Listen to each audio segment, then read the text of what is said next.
આણંદના DN high school ખાતે સાંસદ મિતેશ પટેલના અધ્યક્ષસ્થાને સુશાસન સપ્તાહ અંતર્ગત કાર્યક્રમ યોજાયો। આ કાર્યક્રમના અંતે સાંસદ મિતેશ પટેલે મીડિયાને પ્રતિક્રિયા આપી હતી। સમાચાર વિગતે જોઈએ તો આજરોજ 23 ડિસેમ્બર સવારે 11 કલાકે આણંદ જિલ્લામાં સુશાસન સપ્તાહ અંતર્ગત જિલ્લાના નાગરિકો સાચા અર્થમાં સુશાસન સંકલ્પને સાકાર કરવા માટે આણંદના ડીએન હાઈસ્કૂલના મહાત્મા ગાંધી પ્રાર્થના ખંડ ખાતે સાંસદ મિતેશ પટેલના અધ્યક્ષસ્થાને આણંદના પ્રાંત કક્ષાના મહેસૂલી સેવા સેતુ કાર્યક્રમ અંતર્ગત લાભ વિતરણ તથા QR કોડ દ્વારા પ્રતિભાવો મેળવવા માટેનું પોર્ટલનું ઉદ્ઘાટન કરાયું હતું। આ કાર્યક્રમમાં જિલ્લા કલેક્ટર પ્રવીણ ચૌધરી, જિલ્લા પંચાયત પ્રમુખ હસમુખભાઈ પટેલ, જિલ્લાના ધારાસભ્યો સહિત મોટી સંખ્યામાં લોકો ઉપસ્થિત રહ્યા હતા।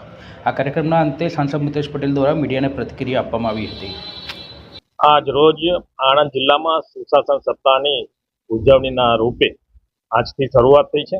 આદરણીય પ્રધાનમંત્રી નરેન્દ્રભાઈ મોદી સાહેબે વાજપેયીજીની 100મી જન્મજયંતિ નિમિત્તે સુશાસન સપ્તાહ પૂરા ભારત દેશમાં ઉજવવાનો એક નિર્ણય લીધો છે।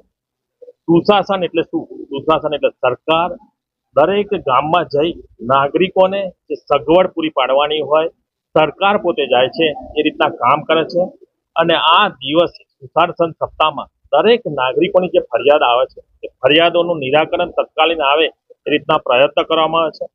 આપણા જિલ્લામાં આણંદ જિલ્લામાં કલેક્ટરશ્રીએ આ રીતે પ્રાંત અધિકારી મામલતદારશ્રી પોતે પણ અને ચૂંટાયેલા પાંખ પણ ગ્રામ સભાઓમાં જઈ લગભગ 270 ગામની વિઝિટ કરી છે અને જ્યાં જેટલી ફરિયાદો આવી છે એ ફરિયાદોનું નિરાકરણ તત્કાલીન આવે એ રીતના પ્રયત્ન કર્યા છે।